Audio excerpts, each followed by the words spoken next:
ఏదైతే కుకట్పల్లిలో బాలిక హత్య జరిగిందో ఆ కేసులో అయితే కీలక పరిణామం చోటు చేసుకుంది. ఇటు రెండో రోజు కూడా ఆ బాలుడు ఎవరైతే హత్యకు కారణమయ్యాడో ఆ బాలుడిని పోలీసులు మరొకసారి విచారించబోతున్నారు. ఇవాళ రెండో రోజు కూడా ఆయన్ని విచారించబోతున్నారు పోలీసులు. అయితే ఈ విచారణలో అయితే కీలక పరిణామం చోటు చేసుకుందనే చెప్పుకోవాలి. ఇటు మొదట అరెస్ట్ చేసినప్పుడు బాలుడు ఒకలా ఉన్నాడు, అనంతరం విచారణ చేసిన తర్వాత మరొకలా ఉన్నాడు, ఆయన మార్పు వచ్చింది ఆయన ప్రవర్తనలో అంటూ కూడా ఇటు పోలీసులు చెప్పుకొస్తూ ఉన్నారు. అయితే బాలుడిని ఇప్పటికే కోర్టు కస్టడీకి అనుమతించడంతో నిన్న జువైనల్ హోమ్ లోనే పోలీసులు అయితే బాలుడిని విచారించారు. అయితే ఇవాళ కూడా మరొకసారి నిందితుడిని పోలీసులంతా కూడా విచారించబోతున్నారు. ఇటు బాలుడి ప్రవర్తనలో మార్పు వచ్చింది అంటూ కూడా పోలీసులు చెప్తున్నారు. అయితే విచారణలో అరెస్ట్ అయినప్పటికీ ఇప్పటికీ చాలా మార్పు వచ్చింది అంటూ కూడా పోలీసులు చెప్తూ ఉన్న నేపథ్యం అయితే కనిపిస్తోంది. అయితే విచారణలో ఇటు బాలుడు హత్యకు సంబంధించి ఎందుకు హత్య చేశావు, హత్యకు గల కారణాలు ఏంటి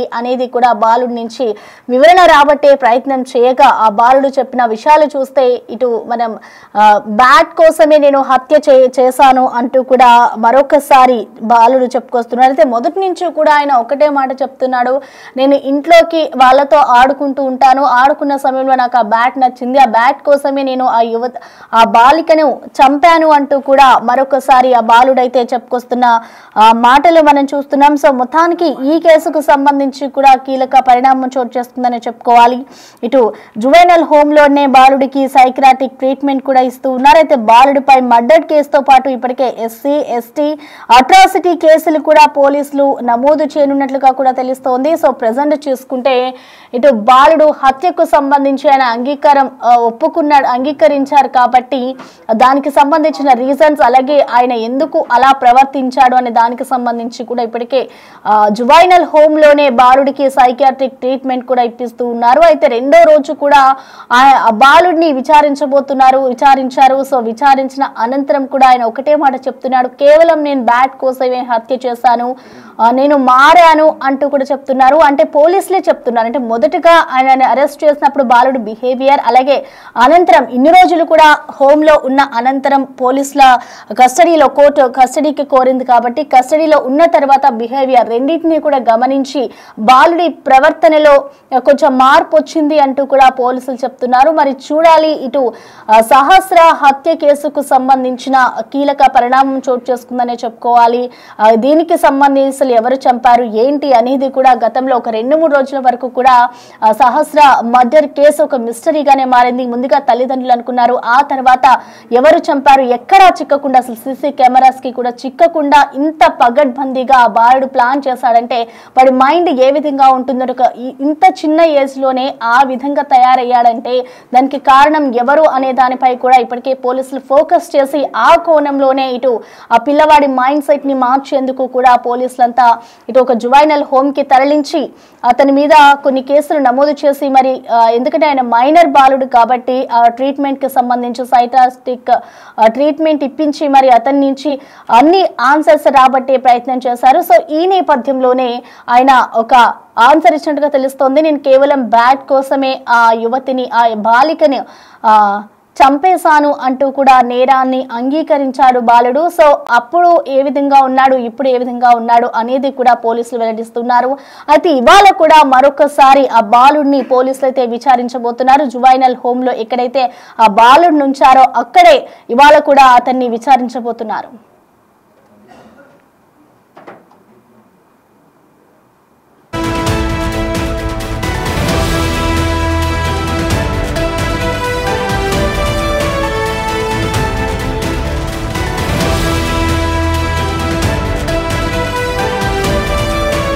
కూకట్పల్లి బాలిక హత్య కేసులో అయితే కీలక పరిణామం చోటు చేసుకుంది. బాలుడు ఎవరైతే మృతికి సంబంధించిన కారకుడు ఎవరైతే ఉన్నారో అతన్ని అయితే ప్రస్తుతం పోలీసులు రెండో రోజు విచారణ చేస్తూ ఉన్నారు. సో ఇప్పటి వరకు కూడా విచారణ చేసిన అనంతరం ఆయన కొన్ని విషయాలను వెల్లడించారు, నేను కేవలం బ్యాట్ కోసమే హత్య చేశాను అంటూ కూడా మరోసారి బాలుడు చెప్తూ ఉన్నాడు.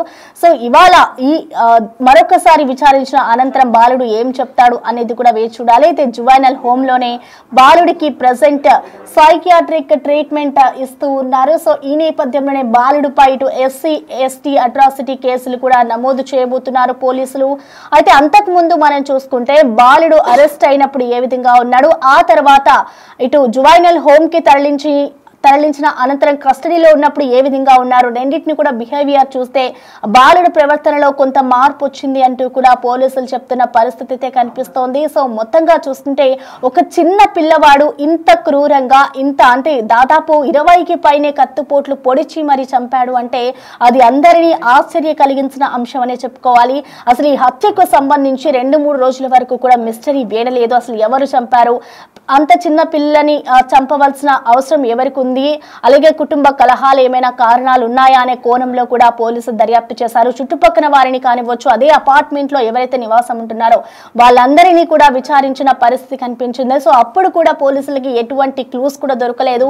అక్కడ ఉన్న సీసీ కెమెరాస్ ఏదైతే ఒకటే సీసీ కెమెరా ఉందో దాన్ని కూడా పరిశీలించారు పోలీసులు. అందులో కూడా ఎక్కడా చిక్కకుండా ఇంటి పక్కన ఉన్న పిల్లవాడే ఈ ఘాతుకానికి పాల్పడ్డాడు. సో వెంటనే పోలీసులు కొన్ని రోజుల తర్వాత అన్నిటిని పరిశీలించిన అనంతరం కూడా ఈ బాలుడే హత్య చేశాడు అంటూ కూడా అతన్ని అరెస్ట్ చేశారు. అనంతరం ఆ బాలుడు ఈ హత్యకు సంబంధించి కూడా నేనే కారణం అంటూ కూడా ఒప్పుకున్న అనంతరం కూడా ఆ బాలుడు కూడా మైనర్ కావడంతో అందరూ కూడా షాక్ కి గురయ్యారు. అసలు ఎందుకు చంపాడు ఏంటి అనే కారణాలు అప్పుడు వెల్లడించలేదు. ఆ తర్వాత ఇటు పోలీసులు కోర్టులో హాజరుపరిచారు. కోర్టు కూడా ఆయనని కస్టడీకి తీసుకోమని చెప్పింది. సో కస్టడీకి తీసుకున్న అనంతరం కూడా బాలుడినైతే హత్యకి సంబంధించిన కారణాలని అడిగి తెలుసుకున్నారు. సో అనంతరం కూడా అంటే గతంలో ఏదైతే ఆన్సర్ చెప్పాడో అదే ఆన్సర్ మళ్ళీ రిపీటెడ్ గా చెప్తున్నాడు. కేవలం బ్యాట్ కోసమే నేను హత్య చేశాను అంటూ కూడా చెప్పడంతో ఇటు పోలీసులు అయితే ఒక కీలక పరిణామం చోటు చేసుకుందని చెప్పుకోవాలి. సో మరొకసారి కూడా ఇటు బాలుడిని విచారించబోతున్నారు కాబట్టి అసలు ఇప్పుడు ఎటువంటి ఆన్సర్స్ ఇస్తాడు, మళ్ళీ సేమ్ రిపీటెడ్ ఆన్సర్ ఇస్తారా లేదంటే ఇంకా వేరే ఏమైనా చెప్తారా అనేది కూడా చూడాలి. సో ప్రెసెంట్ అయితే జువైనల్ హోమ్ లోనే పోలీసులు అయితే అతన్ని విచారిస్తూ ఉన్నారు. అదే దీనికి సంబంధించి కూడా సైకియాట్రిక్ ట్రీట్మెంట్ కూడా బాలుడికి ఇస్తున్నట్లుగా కూడా తెలుస్తోంది. అయితే దీనికి సంబంధించి ఇప్పటికీ బాలుడిపై మర్డర్ కేసుతో పాటు ఎస్సీ ఎస్టీ అట్రాసిటీ కేసును కూడా ఫైల్ చేస్తామంటూ పోలీసులు అయితే వివరాలు వెల్లడిస్తూ ఉన్నారు. అయితే ఈ రోజు జరిగే విచారణ ఏ విధంగా ఉంటుంది, అసలు ఎలాంటి క్వశ్చన్స్ వేస్తారు, బాలుడు ఎటువంటి ఆన్సర్స్ ఇస్తారు అనేది కూడా వేచి చూడాలి. అసలు పోలీసులు ఎటువంటి సమాచారాన్ని రాబట్టగలుగుతారు అనేది కూడా ఇప్పుడు ఒక పెద్ద క్వశ్చన్ గా మారింది.